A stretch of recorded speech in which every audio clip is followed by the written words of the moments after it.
Hello everyone and welcome to the first of a 3-part series that myself, OfficialJRJ and Murfs YT13 did together. This is part 1 of course and it'll be going up on my channel. Part 2 will be going up tomorrow on OfficialJRJ's channel, link of course in the description below. And part 3 will be going up on Murfs YT13's channel, link of course in the description below. I will also, when the videos go up, be linking them here in the cards, but of course you can't see them right now. However, this first part is sort of a storytelling, a bit of how we got started on YouTube, in Josh's case on Twitch, how we adapted, how we learned, what we learned, kind of the do's and don'ts that we hope that you guys can pick up as you guys are starting and building your own YouTube channels. So that's the agenda of this video. I hope it's helpful for you guys. I hope you guys enjoy it. And again, I think I preface this towards the end of the videos. If you have any further questions, maybe that we didn't get to answer, please let us know in the comments below and I will do my best to answer them. But that being said, thank you guys very much for watching. I will leave you to past versions of us. Take it away. Alright, so in terms of getting started on YouTube, I don't remember when I got started, late 2013, early 2014, something like that. I've been in this game for a while now, seen a lot of the, you pick up a lot as time goes on of the right things to do, the not so right things to do, and a lot of the picking up like tips and all that. People can tell you what to do, and that is obviously what this part's going to be about. But the best thing as well that you can like learn and experience and get better and improve yourself is to do, rather than just like sit back and be like, oh, this guy's doing this. I can ask him how to do it, but I'm not going to do it myself. If you do it yourself, even if it comes out crap first time round, which they can. I remember the first time I used Highlight Reel, it came out horrific. But so explain to us, like, when you first started, like, what's one of the main things that you sort of learned? Like, what did you start doing when you first started YouTube? Was it wrestling straight up? Yes, it was straight into, well, no, I guess I had like ages, not on this channel, on older channels, I had like just done stupid content where it was like just so bad that I don't know why I uploaded it. Thing. But it was a learning process. You look back at that a year and a half later and go, yeah, that was terrible. At least I know what not to do now. Yeah. Gotta start somewhere. But with Universe, it was literally like the most bog standard. You make the matches on Universe mode and you play them. Yeah. There was little story, little foods, character development. There weren't any promos because I was so lazy that I didn't think to do that, because 2K14 didn't have a promo thing like 2K17. Well, it had like a story editor or something like that, right? Yeah, but I was too lazy to use that. Okay. Yeah, so there we go. That was my big issue starting off, because I've been doing this for coming up to past 6 years now, and of course I haven't even, as if it's a bad thing, hit 10,000 subscribers. No, the reality is, for about half of that, I was pretty bad. Yeah. It's only really in these last 2-3 years or so where things have got better, and the subs that you can look at and think, I've actually worked to earn those, as opposed to just making meh content and just... Yeah, I think there's a good lesson in that too. Like, it's good to look back retrospectively. Like, I started out doing FIFA and doing UFC, and I wanted to be like the go-to my career channel. So like, if a new sports game came out, NBA, I want to do like the solo career. That's what I wanted to do. That was going to be my thing. Because I saw a guy who you guys might be familiar with, Big Red NY. Yep.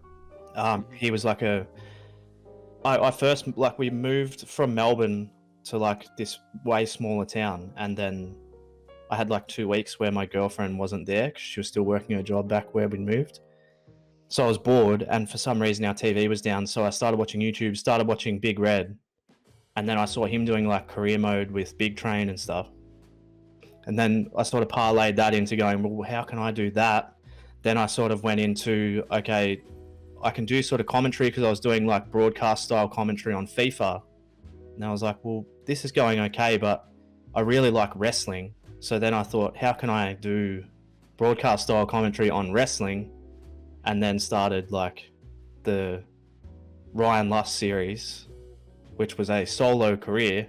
So I was thinking like, okay, I can tie a solo career in with wrestling plus broadcast commentary, and then it just snowballed into universe mode, basically for me. And I learned, like, if you go back and watch, still there, my first video is a Aston Villa FIFA career mode video, and it's probably the worst thing I've ever done. Like, it's so bad, but you got to start somewhere. Oh yeah, like 100%. that. And you have to learn. Like, I can go back and look at that and realize that all the audio is just on the left side because I didn't know. Like, well, isn't it a bit? I didn't know to make it like mono or stereo or whatever. You know? Isn't it a bit humbling in a way too as well? Like, you kind of just remember, I started here. If you kind of get, big in the head. I mean, I know we've all probably had those moments where we get a little bit, on a pedestal, if you will. And I mean, every day. I wake up, I'm on a ladder. Big dog. But yeah, I mean, I'd say, similar, I guess, realization of what I, had an interest in as far as, content creating goes, is I was, it was 2014, December 2014, it was Christmas break. At the time, I want to say a junior in high school, or going into junior year, something like that. And I was hearing Twitch. It was just starting to kind of really get big. So I didn't really think anything of it. YouTube was just kind of like, all I knew. And I wasn't, willing to check it out. But one day I just ended up checking it out. And it was late, probably midnight.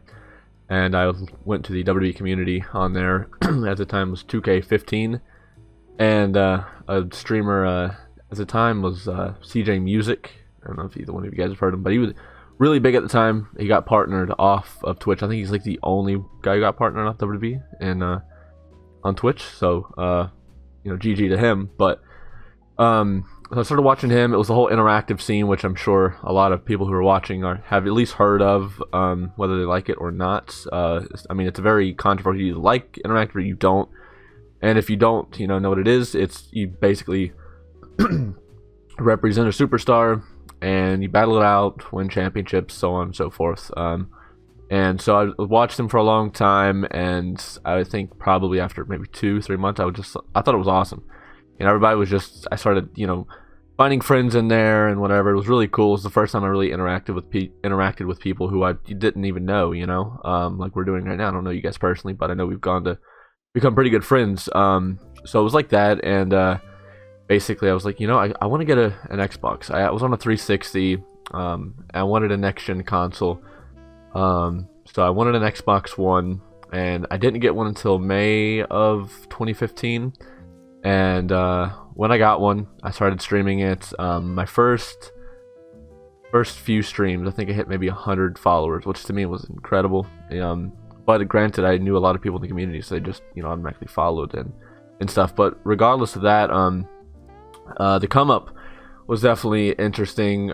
Started with pen, paper to write down everything. I didn't have a mic or anything. It was just off the console. Very basic, but it's what I had. I didn't grow up extremely wealthy or anything. So after a couple years of doing that, I mean, eventually I got a mic and whatever. That's all the filler. But in 2017, the affiliate started rolling out on Twitch. So I got that. At the time, I was probably around 2,000 to 3,000 followers on there.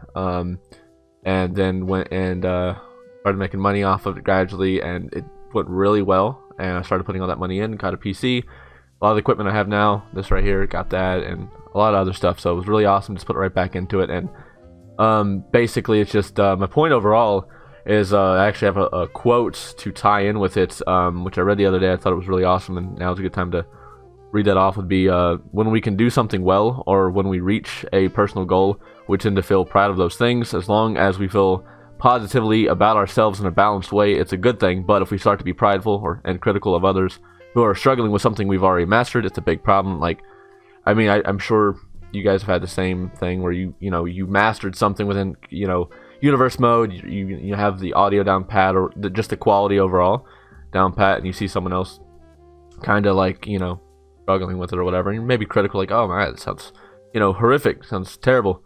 And I mean, they're starting where we started, so basically, I thought that was a really good quote. Came from, basically, is what the you gotta, like, I look at it now and look back on those videos, and I smile because I think that's like that's part of what it is. That's Yeah. why I'll never take them down, because I think like I'm proud of them in a weird way. I'm not proud of the quality, but I'm proud of the fact that I started. Mm-hmm. I'm proud of the fact that like I've grown, Oh yeah. you know, to a certain point. So like, yeah, I think that's important to keep that there and to keep you thinking like you weren't as good at this back then, Yeah. and now look where you are. So like that, you know, I think is important to keep a scope of. And one quick thing I'd just like to add into the whole Twitch perspective of things is I wouldn't recommend it to anybody who's trying to start up. I would not, just because, I mean, I'm not saying don't, touch the grounds there. I'm just saying if you're trying to truly grow, it's just not there anymore like it was in 2015. Because back then, I mean, it was fairly popular, I guess, for WWE.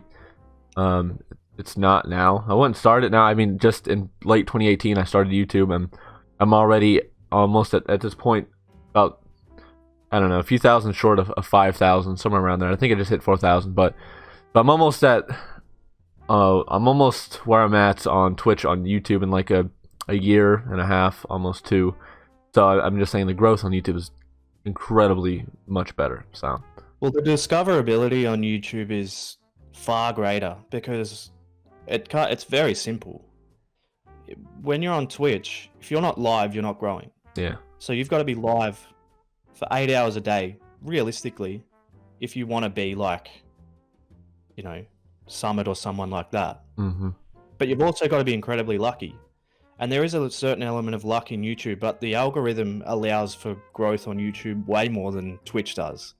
Because you can upload a video, and you know this firsthand, Josh, like, you can upload a video and it can just take off. And you don't have to do anything. People just find it. So, like, you don't have to be live for 100,000 people to see your channel. Mm-mm. Like, where you have to be live on Twitch for 100,000 people to see your channel. Yeah. I guess with Twitch as well is that you have to be really good at something at this point. Yeah. You got to have a huge point of difference. If you're not really, really funny, or if you're not really, really talented at a battle royale or a first-person shooter or a sports game, people don't have a reason to tune into you. Yeah. Whereas with YouTube, you kind of can, you can have plenty of room to grow, but you're still going to gain that audience. And yeah, like you said, especially with 2K20, a lot of us have taken, 3 of us have taken longer breaks between videos than we probably have done before. But it's not like we're dying. If anything, in my case, I think I'm thriving. Yeah, same with me. I mean, my channel's never been better. Well, with you, it's there's a little bit of a difference between thriving and what you've done. Yeah. Apollo That's 11 very all year, rocking off to the moon. Love it. Love it. But Over like a like a 6-year overnight success. I think that's it. No, almost 5. 5-year overnight success. Put me over, boys. Put me over. Yeah. But I think PJ, you wanted to talk a little bit about some do's and don'ts. Yes, that was the thing, because you went on about criticizing people, and about the quote about criticizing people who were once in our steps. Well, it's easy to criticize, but I think it's one thing to criticize, it's another thing to be like, this is how you get better. Mm-hmm. Because it's one thing to criticize, it's another thing to constructively criticize as well. And constructive criticism, I think we can all agree, is the best criticism. It's the best. Absolutely. It's probably the best feedback you can get in a way, because it's, it's not like you're getting punched off your pedestal or whatever, but you're kind of getting reminded, hey, you're not the big dog. Yeah. There is room. You're not perfect.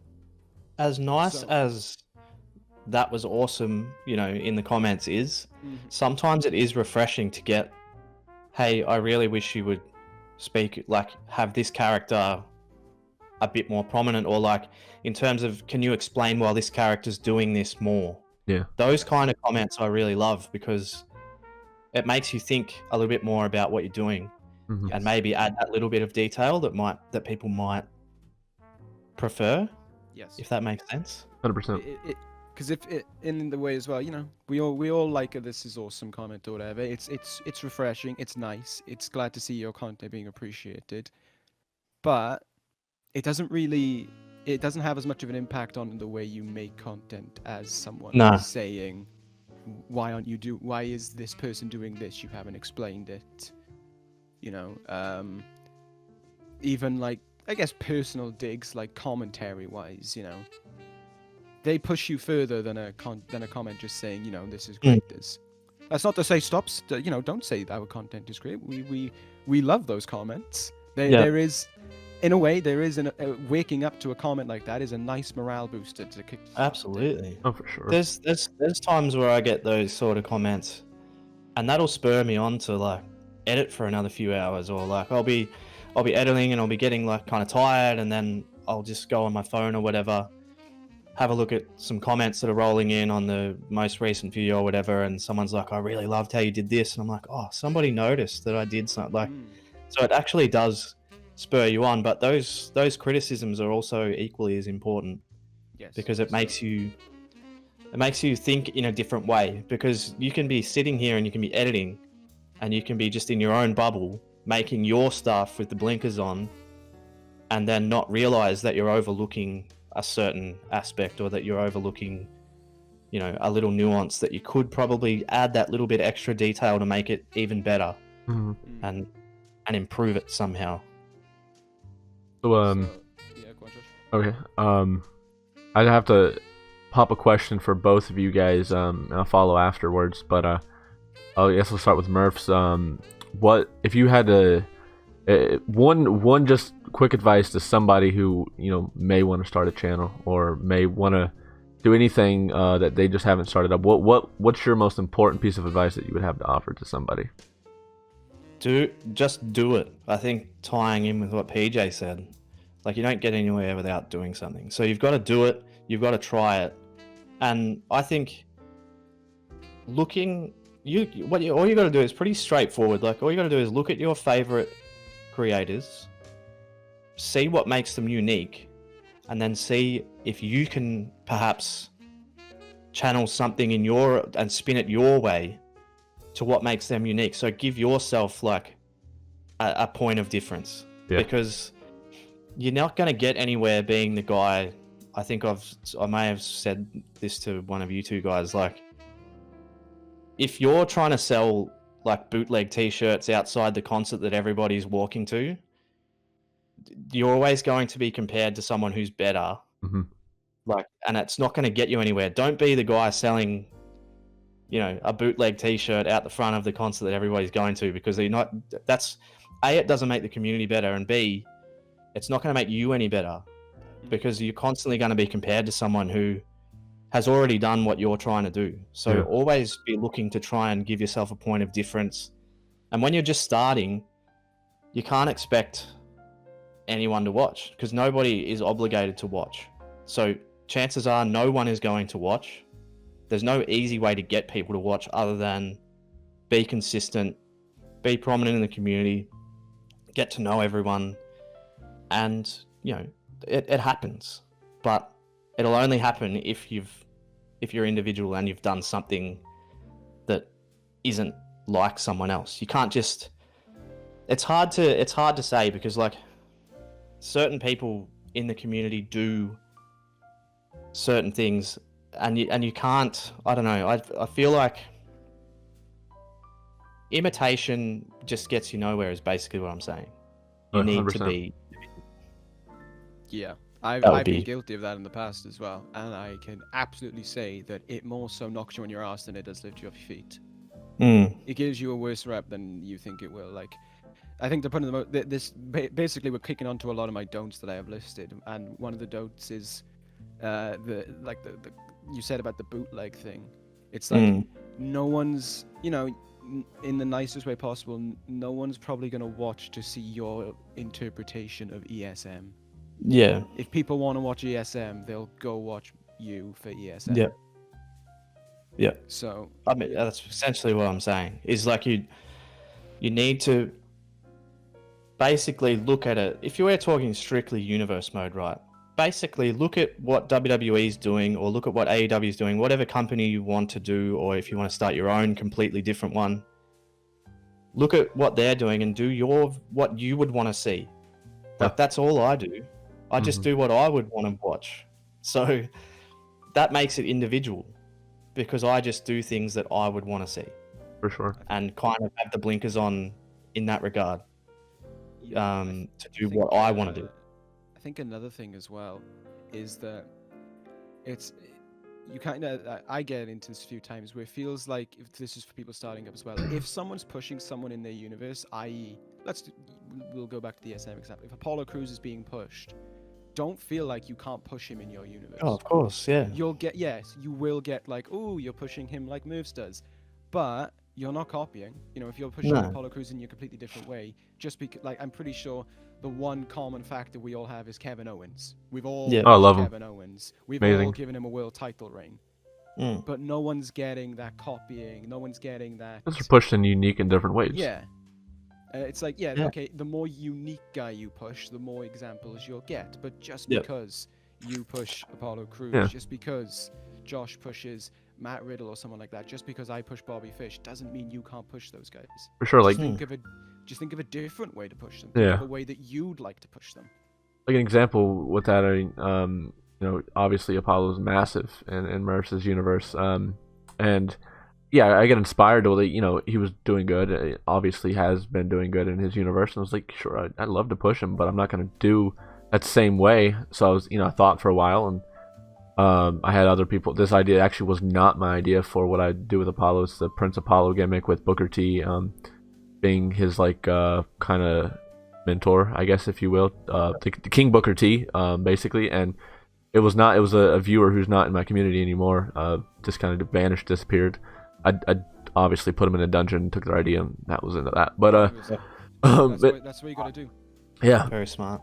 but yeah, I mean, I did a Prince Apollo, obviously completely different than what Murfs is doing. So that's just an example. I mean, to, I guess, add on to what I would give for an advice, is it's similar, very similar to what Murfs is saying, but just don't, if you see someone having success, don't think that, you know, you stealing their blueprint to success is going to mean your automatic success. Not at all. Not in the slightest. You got to obviously build your own structure, build your own foundation, and go from there. I mean, a house obviously has to have a foundation, and then you build up, and eventually you get to the roof, and, you know, so on and so forth. But also don't go into it think, oh, quick money. I mean, obviously what we do is not at all quick money. No It's- money. Yeah, I mean, it's not like we're not doing it for the money, obviously, but if we were, then If we were doing it for the money, we all would have stopped a long time ago. Yeah. There's no way. There's no way I would sit in my office for 12 hours a day if I was doing it Yeah. for the money. There's just, I'd like to think I'm not that silly anyway. but even Because with, like, say we're not, you know, completely removing, you know, WWE from the equation. Say you want to start vlogging or, you know, pranks, reactions, whatever it is, do not go and think, oh, that's a quick dollar sign for me. It's not at all. I mean, sure, maybe, you know, maybe it's a hit or miss, I guess, but it should not be well, just for about example, the money. you can't even get monetized until you've had 4,000 hours watch time and 1,000 subscribers. Yeah, So you have, YouTube forces you to build a base. which is so- good.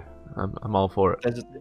There's no money at the start, and I think that's one of the key things that some people, I think people would be probably smart enough now to realize that when you first get into YouTube, there's nothing, there's no money, there's no viewers, there's Yeah. nothing. And the thing you've got to, that you've kind of got to put into perspective is that, yes, you might be putting 10 hours into a video and getting 20 views, and you feel upset about that. It's okay to feel upset about that. It's okay to want more. But some of the avenues that I've seen people go to try and get views, you know, like literally just spamming their links in comments and all that, that doesn't work. You would have more chance of getting noticed if you actually were commenting on someone's video about their video. Like, it's not going to, you're not going to get, I have it, like, for example, if you put a link in my comment section on YouTube, it goes immediately to spam, and I check it whether it's all right to put on there or not. So, like, it's not the way to do it. So that would be my advice again. Yeah. Is just you can be an active part of the community and talk to people, but just be a human being. Don't be a robot trying to spam your link. I think I have kind of like one final summer point for like something that that people starting out should be if they're gonna if they're gonna take these risks and push and give these unique pushes, or make a tag team that no one else has made, or make a faction that no one else has made. You have to be committed. You have to believe in your own idea, because the reality is, if you believe in your own idea, it is way more likely to succeed. 100%. If I didn't believe that Bobby Fish could be one of the biggest names in my universe, would I, why would I go ahead with it? If you didn't think that ESM would be the biggest thing in your... Dude, Rusev's the biggest example of that. The amount of heat I caught when I put the world title on Rusev, everyone's like, why? Why are you doing this? And then when he held it, like your Seth Rollins, like when he held it forever, you get people like, oh, I'm sick of this, I'm sick of this. I'm like, yeah, but I know that at WrestleMania, he's going to finally lose. And that you will, like, all of that negativity that came with that long title reign, because I knew where it was going, I was committed. I was in. I was locked in. I was like, I'm going to take this 12 months, like, if I have to, just to get that moment where Kevin Owens pins him at WrestleMania in the main event, dead last. So you've got to know where you're going, and you've got to commit, and that's a great point. Yeah. Yeah, I think it's just the most important thing. Like, it's one of those things where you hear and you think, well, duh. But then when you're actually executing it, you think, oh yeah, this works so much better now. Oh yeah. This comes across so much more better and so much more passionate. Speaking of passionate, I mean, that's one final thing that I have personally to add. For a tip or whatever, is there's 3 words that I kind of like just to tie in with what I do. Like when someone asks me, where do I start or whatever. I mean, one thing I always like to throw out is you gotta have passion, you gotta have joy for it, you gotta have motivation for it. Because without those 3, I mean, if you don't have the motivation part, I mean, what, are you just gonna sit there and force yourself to do it? You're eventually gonna hate it. Fall into a sad mood, depressed, whatever. I mean, it's eventually gonna, because you could be doing something else, putting your time into something else. You're just wasting your time. Time is so valuable. I mean, it really is. So I mean, you gotta have those 3. The motivation is a big one. Oh yeah. You've got to be completely self-motivated, because the videos don't get made without you. So another thing that I will throw out there quickly is, if you don't feel like editing, don't. Yeah. Sometimes I think it is good to just walk away or throw a video game on and just tune out, because you will eventually come back. Yeah. When I was learning how to play guitar, the first lesson that I learned was, when you don't feel like playing, don't, because it'll make you want to come back. Whereas if you're forcing yourself, like you said, Josh, like, it's not going to work. It's not going to work. It's okay to walk away. It's okay. And I've learned that more so now than ever with 2K20, is it's okay to, like, have a little bit of a gap. Yeah. And I know I'm doing the Q&A later, but there was a question. I think all of us, like, from other certain individuals, got questions about, like, when is the schedule going to pick up? When is all this sort of thing? And I think it's because we're all more comfortable now with, like, I don't have to do this every day. Yeah. Like, sometimes it's okay to take a break, and for sure, that's something that I've had to teach myself, and I'm sure you guys will agree. I'm still learning. It's okay to sometimes have an afternoon where I just play FIFA, right, and I just chill. Because if you take that afternoon off, a week from now, you'll be like, I'm so glad I took that one afternoon off, because I just want to make more content now. Yeah. Whereas if you keep on pushing through that afternoon, that one week can come later and you're like, ugh. And you'll look at that and you'll see that it's forced. You'll see that edit is forced. You'll hear that commentary is forced, and you'll be like, man, why didn't I just take 3 hours to just play some FIFA, or to just chill out? I mean, it's super, super cliche, but I mean, quality over quantity. I mean, all day. It's weird because I often ask my viewers, because I get really, like, I guess insecure about it all, because, like, if I see it, what I hate is on YouTube, you see, like, 1 week ago or 2 weeks ago, I'm like, oh my goodness, I haven't had a video out. It's not that I don't try. I mean, none of us, speaking my language, yeah, all of us can sit here and say that we don't just not create because we don't want to create. I mean, sometimes it's like behind the scenes stuff that's just hours. There's more behind the scenes stuff that you could have a 2-hour video and maybe goodness, maybe 10, 15 hours of behind the scenes stuff that you were just sitting there working on it. And some things just take time. And like you said, sometimes if you just don't feel like doing it, take a break. And that's something, I mean, that's strong advice for me and anybody, because I'm like I said, I'm still learning, so I'm still trying to teach myself, like, it's okay. I don't have to do it. No one's forcing me to do it. It's like when someone complains about, the wrestling product. I mean, if they hate it that much, don't watch, and not being forced to do it. I mean, I get, it's wrestling. I mean, we're all kind of like strangely addicted in a way, but it just goes with anything, really. Like you said, if you don't feel like doing it, just don't do it. Not being forced. But at to the do end it. of the day, like the demand, when people are saying, "Where is it? Where is it? Where is it? Where is it?" Oh, That's a good thing. I want to hear that, because that means you still care. It means you're gonna watch the next one. Sometimes So, it's like, also kind of like really like nerve-wracking. Like, oh my goodness, you get more like, I don't know. I personally get more nervous when I see those comments. I'm like, I gotta hurry, and trying to get something done. But I think that's good. That little bit of urgency is what you need. If nobody was saying, "I'm looking forward to the next one. When is it? Or why don't you upload more?" then the demand's gone, and you always want the demand. For sure. I think the final point I'll make on this, and then we can move on to another topic. We can move on to Josh's topic. Is that, and I'll come from this, considering last year I was this guy. Just because you can make 200 episodes of WWE 2K19 doesn't mean you should. Absolutely. Looking back at I don't know how you do it. I don't know how I did it either. He's a Looking robot. back at it, would I have rather made 200 that I did, or 80 that were the quality Bangers. that I'm making now? I'd rather make the 80. Yeah. Yep. More people are going to enjoy the 80 that you make than the 200 that you didn't. 100. In that regard. I guess 100%.